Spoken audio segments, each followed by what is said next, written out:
Hello, here is the third season of John's letter from Silicon Valley. I talked to you about the epidemic yesterday.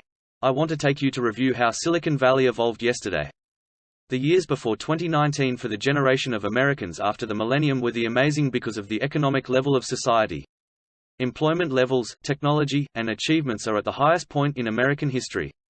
Of course, their parents would think that the 8 years of Clinton's administration before the millennium was the best era. Because at that time the United States was the only superpower in the world.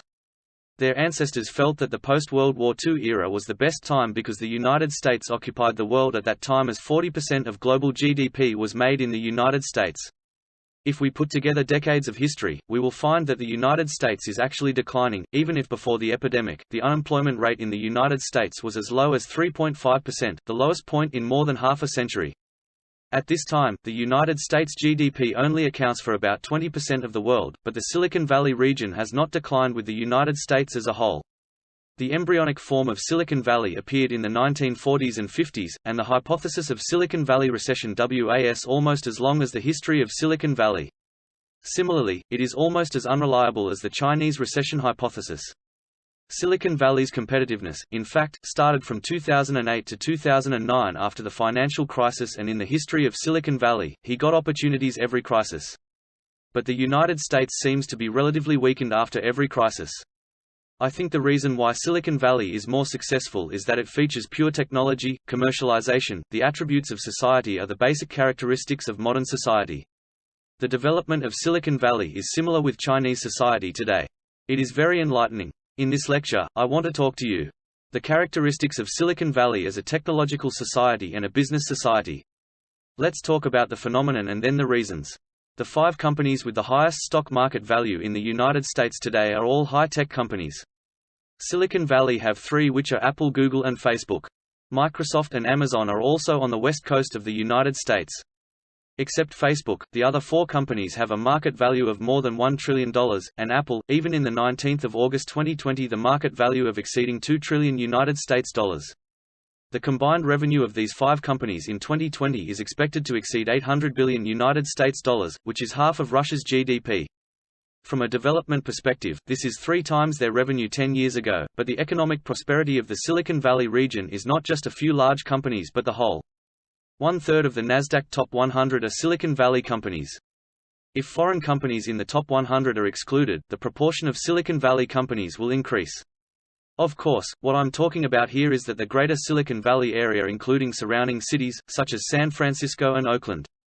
If the greater Silicon Valley area is regarded as a physical country, its annual GDP is close to $1 trillion in 2019, surpassing Turkey, and can be ranked 17th in the world, but he counts a population of only 7.7 million. Great Silicon Valley area boasts GDP per capita of more than $120,000, which is more than top-ranked Luxembourg. In addition to rich and fast development, Silicon Valley's scientific achievement, culture and medical conditions are also second to none in the world. When I talk about the characteristics of civil society in Silicon Valley tomorrow, I will also talk more about this. In a sense, it can be said that the Silicon Valley region may be role model of a lot of regions in the future, especially science and technology-focused regions. What we said earlier was the phenomenon of the prosperity of Silicon Valley. So how did Silicon Valley achieve such economic prosperity? Silicon Valley is a characteristic of a technological society. I have already described the birth and development of Silicon Valley and the reasons for its enduring in detail in the book Mysteries of Silicon Valley. Let's not go into details. I would like to interpret the characteristics of Silicon Valley from the perspective of modern society from a different perspective. First of all, it must be pointed out that Silicon Valley can maintain rapid development for over 60 years, have not depended on top-down planning, and not laissez-faire following the tide. In my opinion, a deep-seated reason for the continued prosperity of Silicon Valley. It's some beliefs. People there believe in some things and are religious about it. What kind of belief is it? The first is pursuit of technical society. Since Watt's time, many people believe that technological progress is possible to reform the whole social. You must have heard that Elon Musk actually embodies this belief in him. Jobs also had this characteristic before him. Some people may even put temporary profits on the side while racking their brains to do a good job of technology. Their purpose in doing this is not just to make money but to change the world.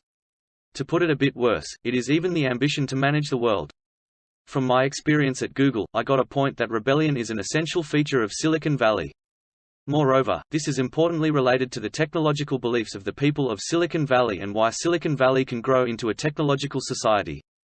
Silicon Valley is far away from traditional politics and finance center of the United States. Those who are against the tradition and have rebellious ideas often like to come here. There are artists, journalists, engineers, scientists and entrepreneurs.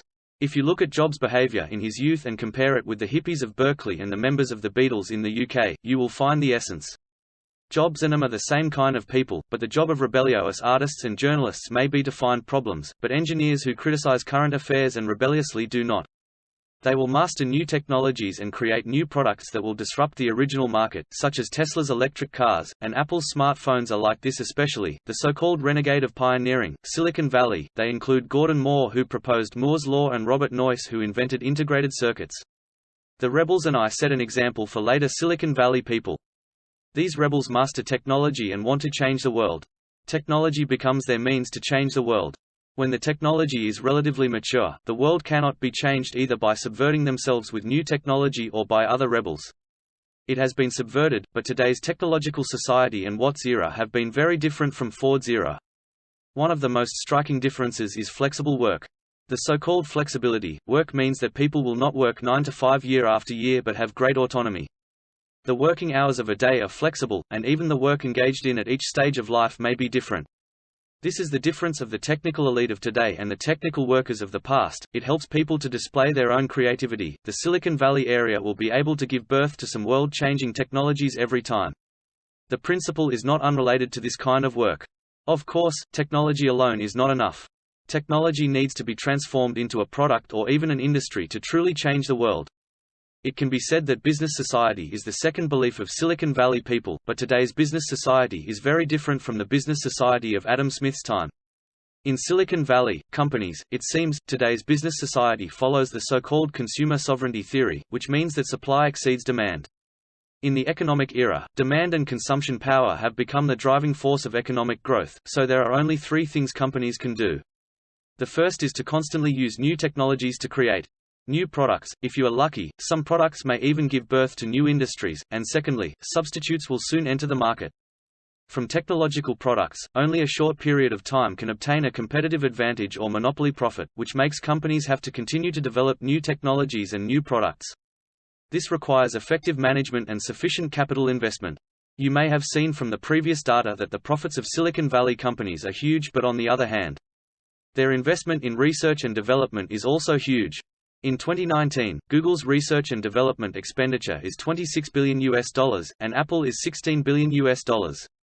In order to ensure a sufficient level of profit, sustainable development must occupy a very large market, and there are only two ways to obtain a large market. One is to explore the potential consumption and desires of each consumer, and the other is to attract more consumers. To do the best of the latter, we must consider the world. This involves understanding today's business, society, and understanding that even a startup company with only a dozen people in the Silicon Valley area is doing it globally. Even more, half of the income of large companies comes from overseas. Not only Silicon Valley is such, all of the technology companies in the US have basically achieved this. Of course, to do a good job, the global market needs a good international environment in addition to its own efforts. This is why Silicon Valley entrepreneurs most want the world to be less talking about politics but only doing business. In the United States, especially in Silicon Valley, a large number of people believe that if people all over the world are concerned about business rather than race and religion, the world is very different. Although this idea may be a little naive, it is the true idea of some people. Finally, let's summarize the development process of Silicon Valley. To inspire, first, belief is very important. In my opinion, the region, the company, or the individual needs to have some clarity. Remembrance can be long-term development, and will not get lost. For example, for Silicon Valley, his belief is that technology changes society, and then he needs to stick to this belief. This belief can become the driving force of continuous growth, and secondly, the insightee is very important. Everyone needs sustainability. That money is very important, and the premise of getting more money steadily is a good business environment, including how you define your own market. In today's era, to explore the power of business to the greatest extent, you have to do business as far as possible. Of course, economic prosperity is only part of social development. If lack society fairness, then prosperity is unsustainable. Tomorrow we will talk about the civil society in Silicon Valley. See you in the next letter. Original text hypothesis of Silicon Valley recession was almost as long as the history of Silicon Valley. Similarly, it is almost as unreliable as the Chinese recession hypothesis. Silicon Valley's competitiveness, in fact, started from 2008 to 2009 after the financial crisis, and in the history of Silicon Valley, he got opportunities every crisis. But the United States seems to be relatively weakened after every crisis. I think the reason why Silicon Valley is more successful is that it features pure technology, commercialization. The attributes of society are the basic characteristics of modern society. The development of Silicon Valley is similar with Chinese society today. It is very enlightening. In this lecture, I want to talk to you the characteristics of Silicon Valley as a technological society and a business society. Let's talk about the phenomenon and then the reasons. The 5 companies with the highest stock market value in the United States today are all high-tech companies. Silicon contribute a better translation.